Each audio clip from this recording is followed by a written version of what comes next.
अजून जॉईन झालेले नाहीत बरेच जण. हॅलो अजून जॉईन झाले नाहीत वाटतं बरेच हॅलो जण. जॉईन झाले नाहीत का अजून बरेच जण? हा व्हायला लागले सर. हा, तोपर्यंत मी पॉवर पॉईंटचे करून ठेवतो, स्क्रीन काढून ठेवतो. हो हो हो.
सर तुमच्या लॅपटॉपला फ्रंट कॅमेरा आहे का?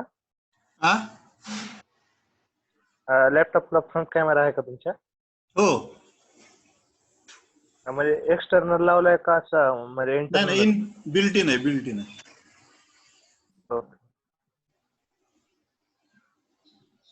क्लिअर दिसतं ना इमेज?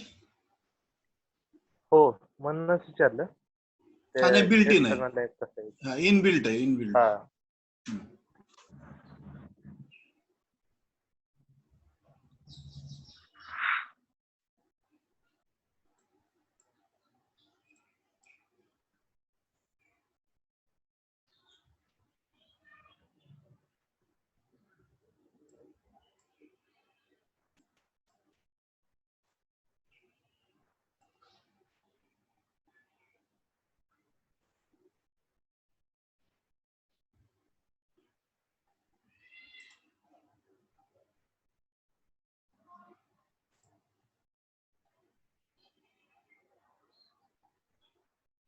स्क्रीन दिसली आता मोठी? हो सर दिसते. ठीक आहे.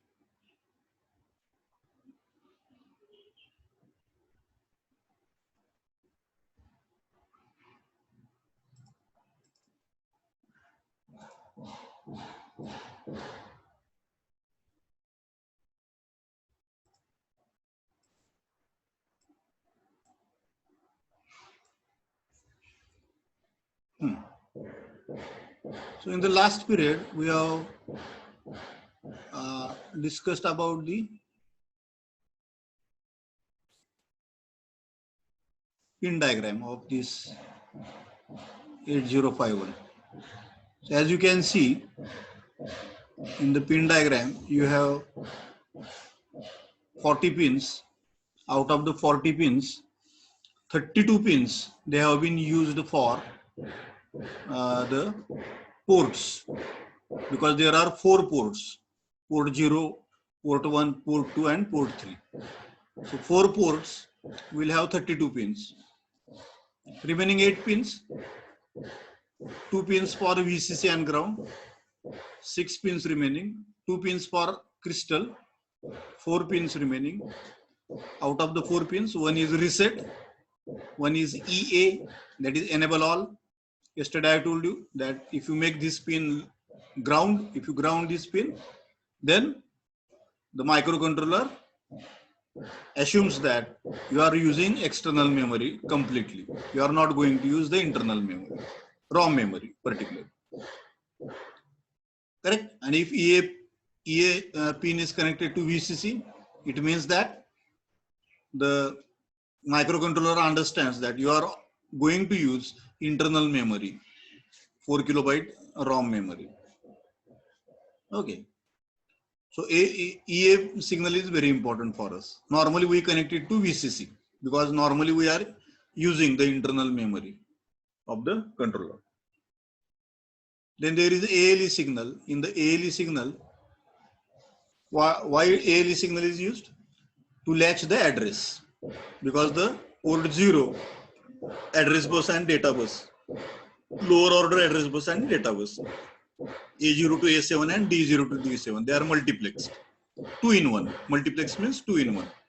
So we need to demultiplex them, separate out these two buses. So how we separate out? We connect this port to the latch, octal latch. Yesterday I told you. And then we give the clock pulse using the ALE signal. ALE signal is generated whenever the microcontroller sends out the address on the address bus. Okay. Whenever microcontroller sends the address on the address bus, at that time it generates a ALE signal. ALE is nothing but a clock signal, low, high, and low. So this clock signal will latch whatever is the address A0 to A7, that will be latched at the output of the octal latch. Latched means stored. That address will be stored at the output of the octal latch. And A8 to A15, there is no need of latch because it is not having dual function. It is functioning as a address bus only. Correct. So A8 to A15 doesn't need any latch. That address is going to remain as it is on the port. So ALE signal I have told you. PSEN is one more signal. Yesterday I just mentioned that this PSEN signal is used whenever you are connecting memory, means ROM memory, to your microcontroller. Many times I have told you that if internal memory is not sufficient, okay, if your program is very large, that it cannot be accommodated in 4 kilobytes of memory, then you will have to connect an external memory. Of course, two choices are there. One choice is you change your microcontroller, take a higher capacity microcontroller, take a 8 kilobyte microcontroller or 32 kilobyte or 64 kilobytes microcontrollers are nowadays available. You can select one of these, which are family members of 8051. They are the family members of the 8051. So whatever language you write for 8051, that is also understood by this microcontroller because they are family members, correct? Now, whenever you are connecting external memory, at that time we connect a PSEN signal. This is program store enable signal. Program means code memory, ROM memory. Whatever program memory आपण त्याला म्हणतो, ROM memory ला शक्यतो program memory म्हटलं जातं आणि RAM memory ला आपण data memory असं म्हणतो. करेक्ट. कारण ROM memory मध्ये परमनंट प्रोग्राम्स आपण स्टोअर करतो किंवा परमनंट डेटा स्टोअर करतो आणि RAM memory मध्ये टेम्पररी डेटा असतो किंवा टेम्पररी प्रोग्राम असतो. So RAM memory is normally called as data memory and ROM memory is normally called as program memory. Okay, so the signal is also called program store enable. So whenever you are connecting external memory, yesterday I told you that internal memory, 4 kilobytes memory has the address range 0000 up to 0FFF, correct? This is the address range of the internal 4 kilobytes ROM memory. After that, if you connect an external memory, then the address will start at 1000. Okay, and it may go up to depending upon what is the capacity of your external memory. Correct. If your external memory is again 4 kilobytes, then it will go up to 1FFF, starting from 1000 up to 1FFF.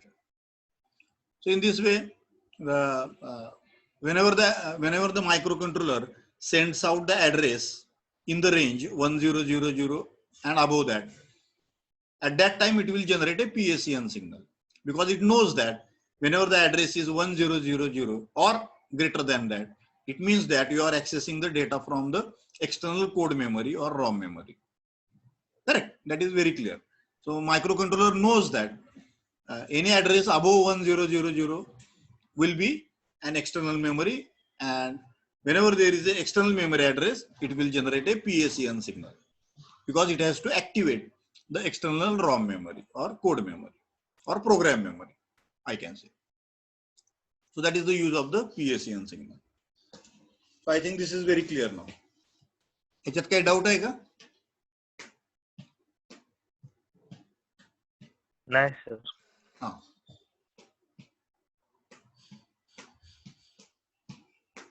आता हे जे आपण diagram दाखवलेला आहे pin diagram, ह्याच्यामध्ये मला सांगा oscillator frequency किती असेल, क्रिस्टल ऑसिलेटर फ्रिक्वेन्सी किती असणार आहे?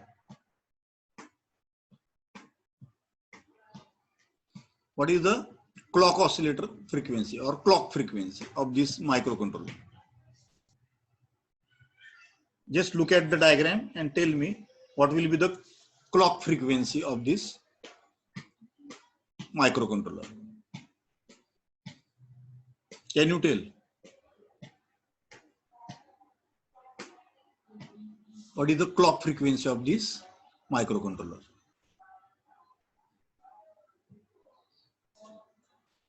1 to 16 megahertz. नो, बघा ना कितीचा क्रिस्टल जोडलाय तिथं.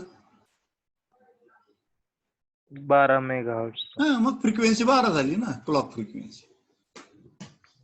लक्ष, ज्या फ्रिक्वेन्सीचा क्रिस्टल जोडताल, ज्या फ्रिक्वेन्सीचा क्रिस्टल जोडताल तुम्ही, ती त्याची क्लॉक फ्रिक्वेन्सी होती मायक्रोकंट्रोलरची.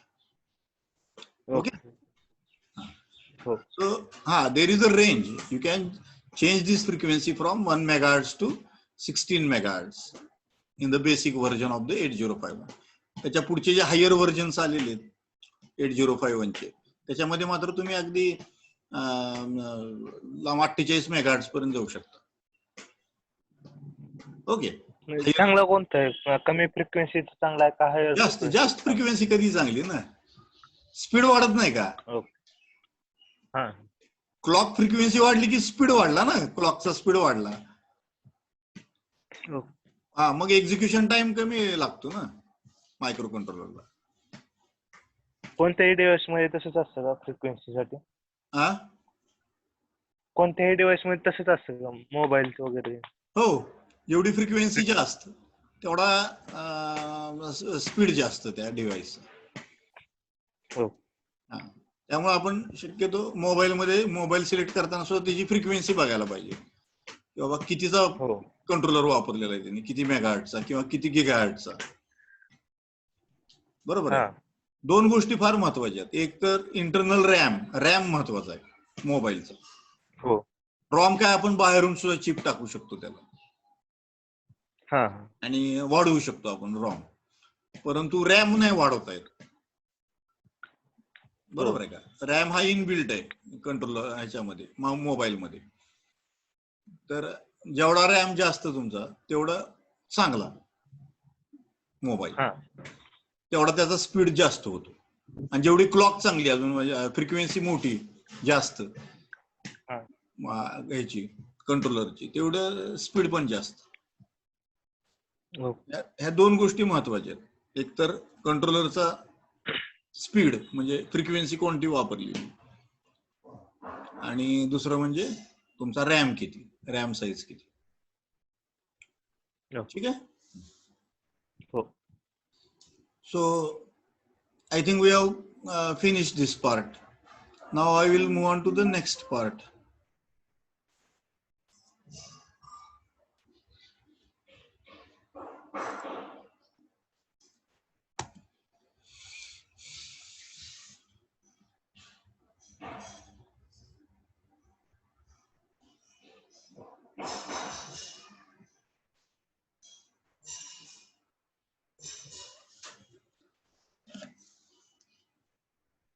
लिंक आपण पाठवली होती ना सगळ्यात अगोदर?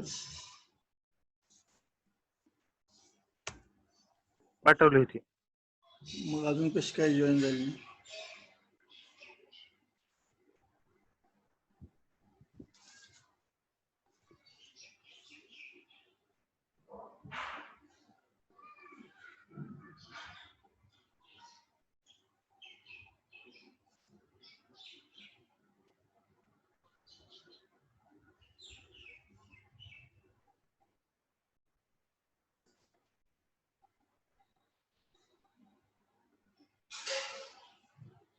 एखादी लिंक माहिती का नाही कोणाला माहिती, परत एकदा पाठवतो मी.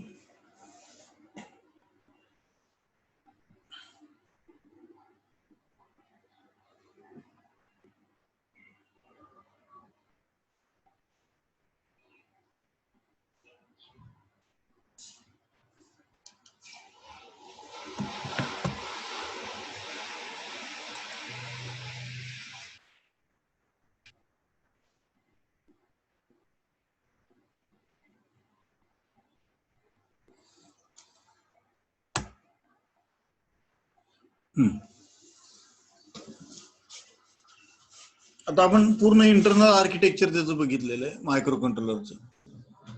त्याच्यामध्ये काय काय गोष्टी आहेत ह्या सगळ्या आपण ब्लॉक डायग्राम मध्ये, इंटरनल ब्लॉक डायग्राम मध्ये डिस्कस केलेलं आहे. करेक्ट. आता तुम्हाला आयडिया आली त्याची. त्याला आपण म्हणतो architecture of the micro controller. That is the internal architecture of the micro controller. So once you know the architecture, then you can use that microcontroller for different applications. Okay. Now before that, we must discuss slightly in detail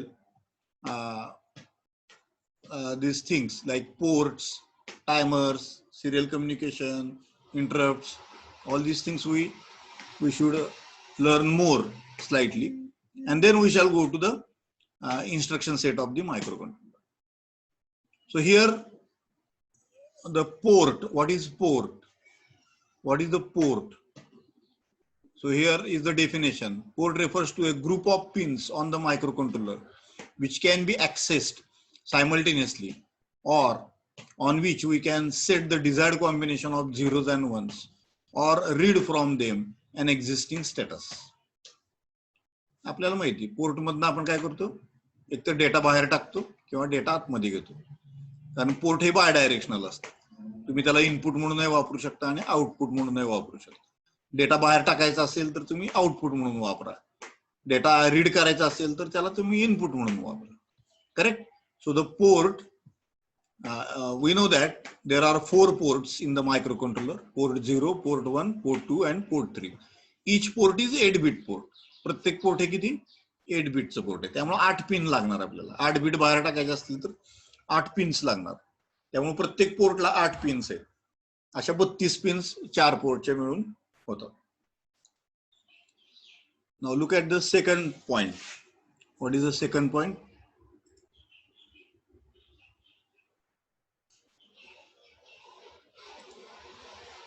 So I think this is clear to you.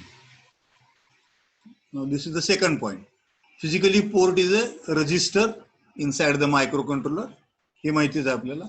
Which is connected by wires to the pins of the microcontroller. Ports represent physical connection of central processing unit with the outside world. हे महत्वाचं आहे. तर आपल्याला data बाहेर पाठवायचा आहे, बाहेरच्या डिव्हाइसला पाठवायचा आहे. त्याला आपण आउटसाइड वर्ल्ड म्हटलेलं. किंवा बाहेरच्या डिव्हाइसचा डेटा आपल्याला आतमध्ये घ्यायचा आहे, रीड करायचा आहे. त्यासाठी हे पोर्ट्स वापरले जातात. So physically port is a resistor, which is a resistor inside a microcontroller which is connected by wires to the port pins of the microcontrollers. So ports represent physical connection. Physical connection आहे ना, ते pins आपल्याला pins दिलेले आहेत, त्याला hardware connection पण म्हणतात. So it is a hardware connection. That is the second point. Third point, here you can see microcontroller uses them in order to monitor or control other components or devices. आपल्याला माहिती की port कशासाठी वापरले जातात, एक तर data पाठवण्यासाठी किंवा डेटा रीड करण्यासाठी, किंवा समजा मला एलईडी ऑन ऑफ करायचे, तर एलईडी ऑन ऑफ करायचे असतील तर मी पोर्ट मधनं डेटा पाठवणार आणि एलईडी ऑन ऑफ करणार मला पाहिजे तशी. हे मी सगळं करू शकतो. Correct. To control other components और devices. Due to functionality, some pins have two-fold roles. ते आपल्याला माहिती. पोर्ट 0 आहे ते ड्युअल फंक्शन पोर्ट आहे. इथे आपण इनपुट आउटपुट पोर्ट म्हणूनही वापरू शकतो जर आपण बाहेरनं काही जोडणार नसेल तर. म्हणजे बाहेरनं बस वापरणार नसेल आपण मायक्रो कंट्रोलरची, तर आपण ते port input output simple input output port म्हणून वापरू शकतो. Correct? But if you are going to connect some memory or timers or other devices that require buses, then you cannot use port 0 as input output port. You will have to use it as a bus, that is address cum data bus. Correct? That is dual functionality of the ports. And last point, all the port pins can be designated as input or output according to the needs of the device that's being developed. That's what I have told you, that each port I can use it as either input port or as an output port. If I want to send out the data, I will use it as an output port. If I want to read the data from that port, I will use it as an input port. Correct? So I can define the port. I can define the port as an input port or as an output port. How to define? That is a programming method that we will see whenever we are discussing the instruction set of the microcontroller. So I think this is clear about the ports.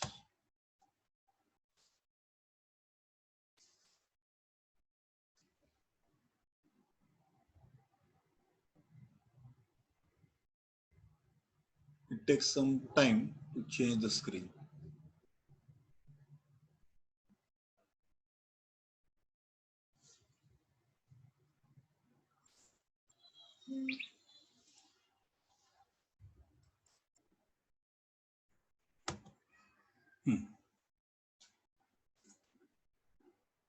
Important pins of the ports, IO ports.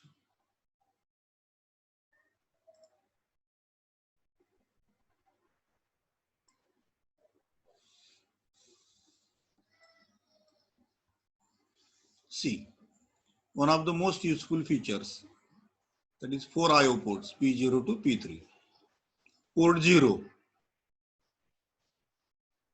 this is port 0. Port 0 ला 8 pin आहेत. मग त्या 8 पिनला आपण numbering केलेलं आहे. P0.0. P0.0 is the first pin and P0.7 is the 8th pin of the port. Correct? It is a 8-bit read-write general purpose IO, as well as lower byte address and data bus for external memory. जर तुम्ही बाहेरनं memory तुम्ही simple IO म्हणून त्याला वापरू शकता किंवा त्याला ड्युअल फंक्शन आहे तुम्ही बस म्हणून त्याला वापरू शकता, address come data bus. Correct? This is about port 0. Port 1, port 1 ला काय दाखवलेलं आहे? पोर्ट 1 चे 8 पिन्स, त्याला नाव कशी दिलेली आहेत? P1.0 to P1.7. प्रत्येक पिनला ऍड्रेस आहे. P1.0 is the address of the first pin of port 1 and P1.7 is the address of the last pin of the port 1.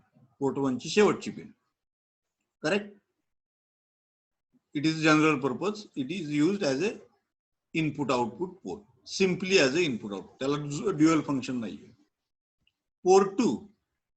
Here you can see. त्याच्या पण पिनला कसं लिहिलंय बघा. P2.0 to P2.7. Correct? पहिली pin port 2 ची P2.0 आणि शेवटची pin P2.7. It can be used as simple IO port, वापरू शकतो आपण. पण जर तुम्ही एक्सटर्नल मेमरी वापरणार असाल तर देन किंवा त्याची बसेस वापरणार असाल तर मग ते पोर्ट तुम्ही इनपुट आउटपुट पोर्ट म्हणून वापरू शकत नाही. तुम्हाला ते हायर ऑर्डर ऍड्रेस बस म्हणून वापरावं लागेल. करेक्ट? पोर्ट 3 शेवटचं पोर्ट, त्याला पण नंबरिंग आहे. P3.0 to P3.7. Here you can see the numbers. It can be used as simple IO port, but it is multifunctional port. इथं दिसतंय आपल्याला. याच्यातल्या 2 पिन्स जे आहेत त्या टायमर किंवा काउंटर साठी वापरलेल्या आहेत, T0 T1. 2 पिन इंटरप्ट साठी वापरलेल्या आहेत, INT0 and INT1. 2 pins serial communication साठी वापरलेल्या, transmit data and receive data. आणि 2 pin control signals, bus control signals म्हणून वापरलेले, रीड आणि write. Read and write. Okay, so this is all about the ports. It's all about the ports.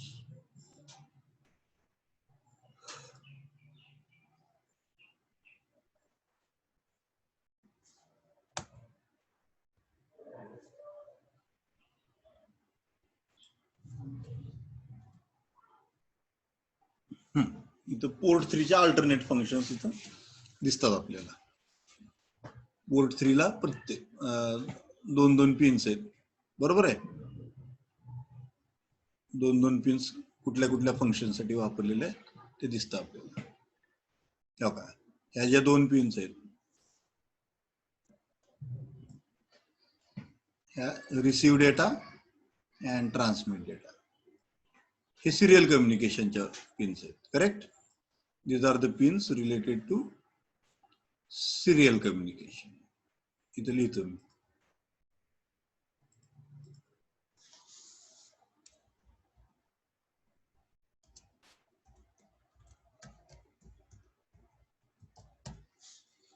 ह्या 2 pins आहेत ते serial communication झाले. त्यानंतर या ज्या 2 पिन्स आहेत,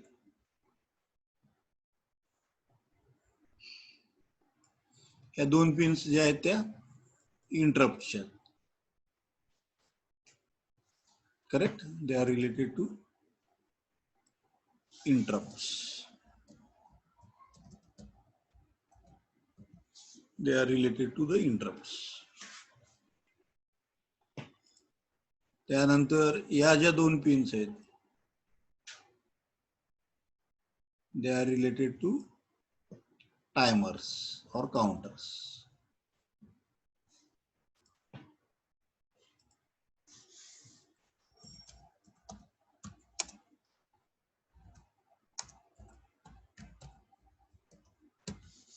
Timers or counters.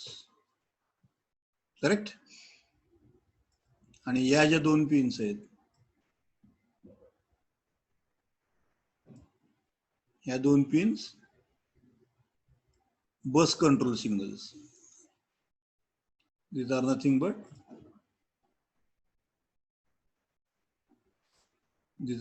but the bus control signal.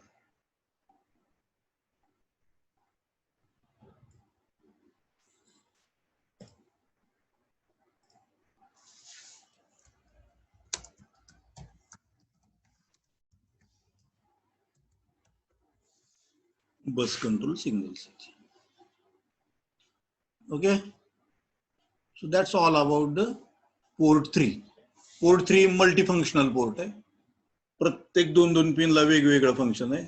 2 pins serial communication साठी वापरलेले आहेत, 2 पिन्स इंटरप्ट साठी वापरलेले आहेत, 2 पिन्स टायमर साठी वापरलेले आहेत, म्हणजे काउंटर साठी, आणि 2 पिन्स आहेत त्या कंट्रोल सिग्नल्स, रीड आणि राईट कंट्रोल सिग्नल्स म्हणून वापरलेले. ठीक आहे. याचा अर्थ प्रत्येक 2 पिनचं वेगवेगळं फंक्शन आहे. प्रत्येक 2 पिनचं वेगवेगळं फंक्शन, त्याच्यामुळे त्याला आपण मल्टीफंक्शनल पोर्ट म्हणतो. I think this is very clear now.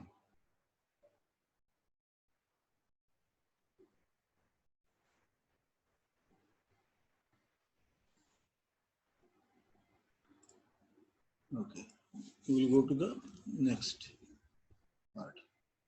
Now, आता हे हार्डवेअर स्ट्रक्चर बघा, इनपुट आउटपुट पिनचं कसं आहे. म्हणजे आतमध्ये पोर्ट पिनला कुठलं सर्किट आतमध्ये जोडलेलं आहे ते बघा. हे इथं पोर्ट पिन आली तुमची. Correct.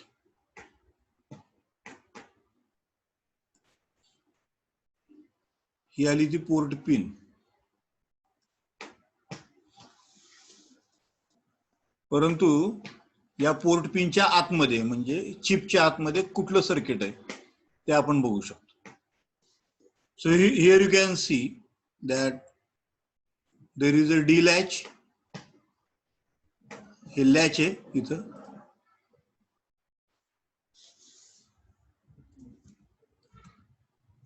It is a latch, D type of latch किंवा D flip flop म्हणतो आपण त्याला. D flip flop.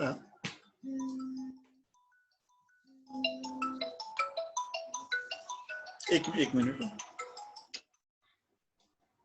Hello. Hello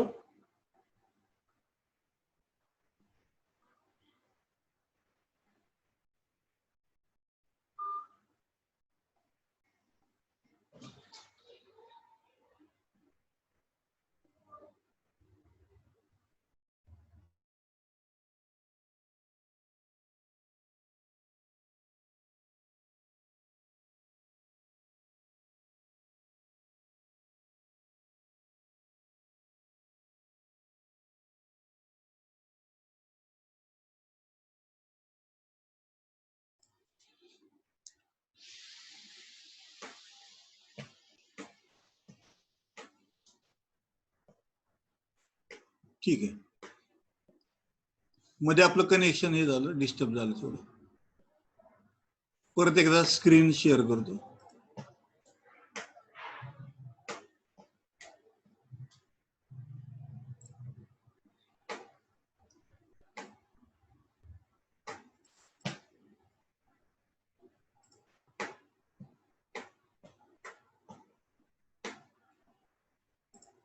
screen दिसती तुम्हाला सगळ्यांना? दिसते सर. दिसते ना? मोठी दिसते ना? हो. ओके, ठीक आहे.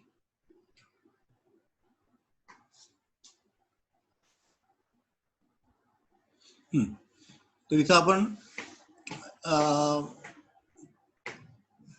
आपल्याला माहिती प्रत्येक पोर्टला 8 पिन्स आहेत. हा फक्त एका पिनचा डायग्राम झाला. एक पिन, एका पिनच्या आतमध्ये एवढं सर्किट असणार आहे.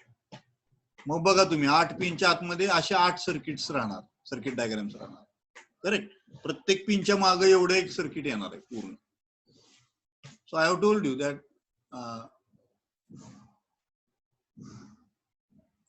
we can make use of, see this is your port pin. इथं आपण port pin दाखवली. This is your port pin, correct. This is your latch. This is the latch.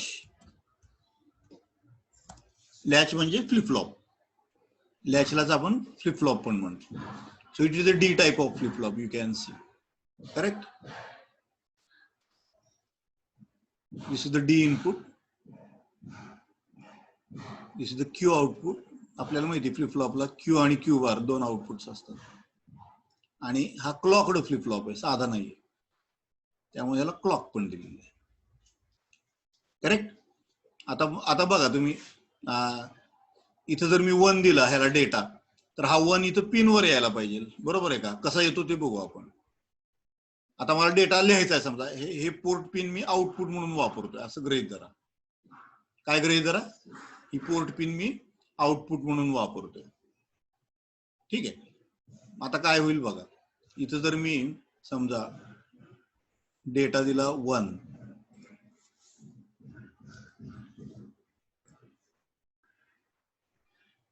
आणि इथं क्लॉक दिली, इथं डेटा काय येणार आहे? क्यूला पण 1च येणार डेटा. मग क्यू बारला काय डेटा येणार आहे?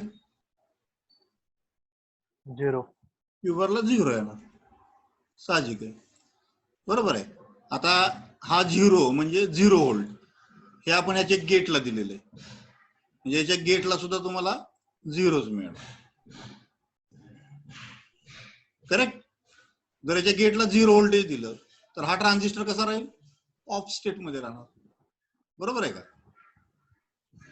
गेटला जर 0 असेल तर हा ट्रान्झिस्टर ऑफ स्टेट मध्ये राहणार. हा ट्रान्झिस्टर तुमचा ऑफ स्टेट मध्ये राहणार. बरोबर आहे का? ट्रान्झिस्टर ऑफ आहे याचा अर्थ याच्यातनं करंटच फ्लो होणार नाही. करंट फ्लो होईल का ऑफ असल्यावर? नाही होणार. बरोबर आहे का? करंट फ्लो होणार नाही याचा अर्थच इथलं व्होल्टेज किती राहणार? या पॉइंटचं व्होल्टेज किती राहणार? VCC. बरोबर आहे का? हो. तर इथलं व्होल्टेज तुम्हाला VCC दिसेल.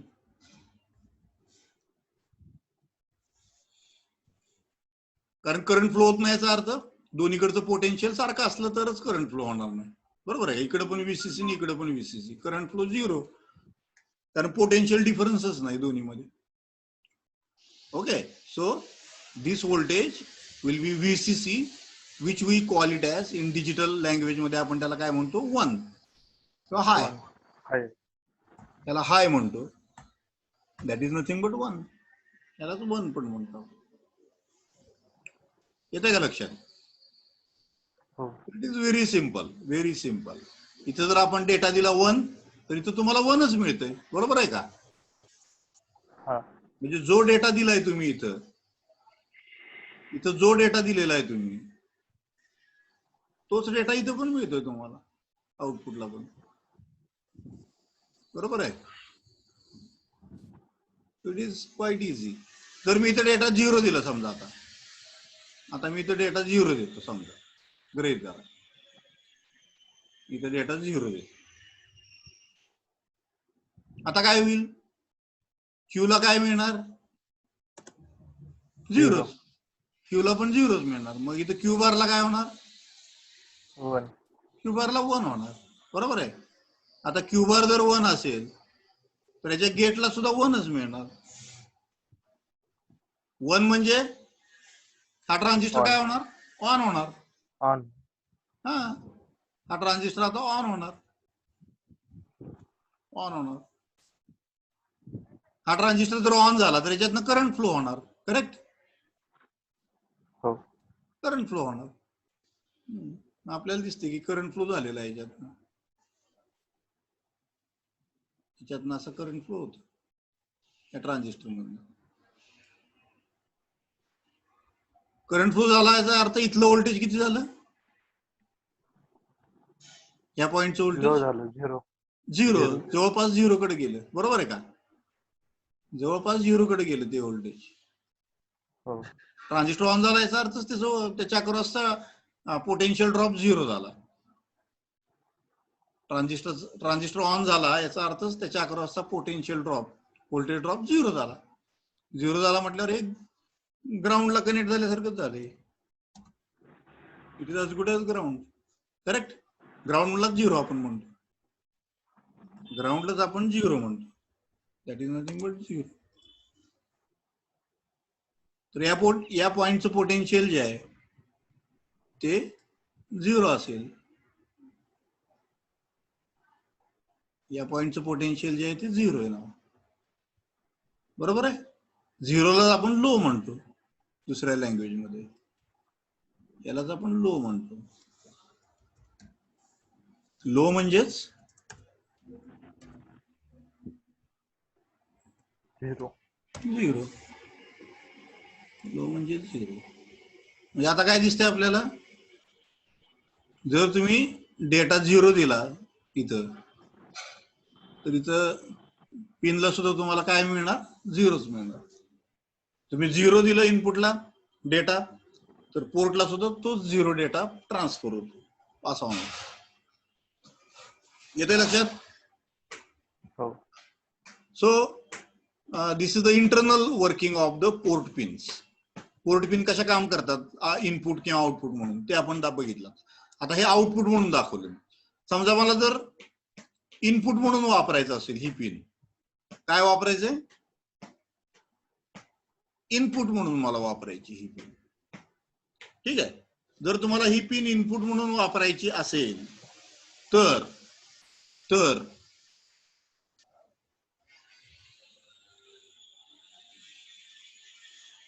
इनपुट म्हणून जर वापरायची असेल याचा अर्थ काय? मला ही पिन इनपुट म्हणून वापरायची याचा अर्थ काय?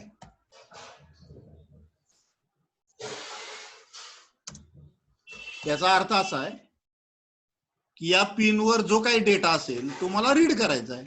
बरोबर आहे का? बाहेरचं डिव्हाइस डेटा देणार आहे, आता डेटा पाठवणार आहे या पिनवर आणि मी तो डेटा वाचणार आहे आता. ठीक आहे? मग मला सांगा, ही जर पिन तुम्हाला वाचायची असेल, समजा I want to read this pin. He pin मला रीड करायची आता.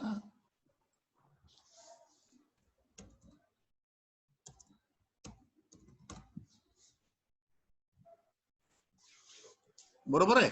ही जर पिन मला रीड करायची असेल, ह्या पिनचा डेटा काय असू शकतो, 1 पण असू शकतो आणि 0 पण असू शकतो. करेक्ट. हो. The data of this pin can be either 1 or 0. We don't know what it will be. It is either 1 or it is 0. Correct. मग मला सांगा, या ट्रान्झिस्टरची कंडिशन कशी असली पाहिजे जर मला ही पिन वापरायची असेल, समजा रीड म्हणून. इथला डेटा तर नाही बदलला पाहिजे, 1 ला 1च राहायला पाहिजे आणि 0 ला 0च राहायला पाहिजे. Correct. Okay. So what should be the condition of this transistor? Whether it should be in the on state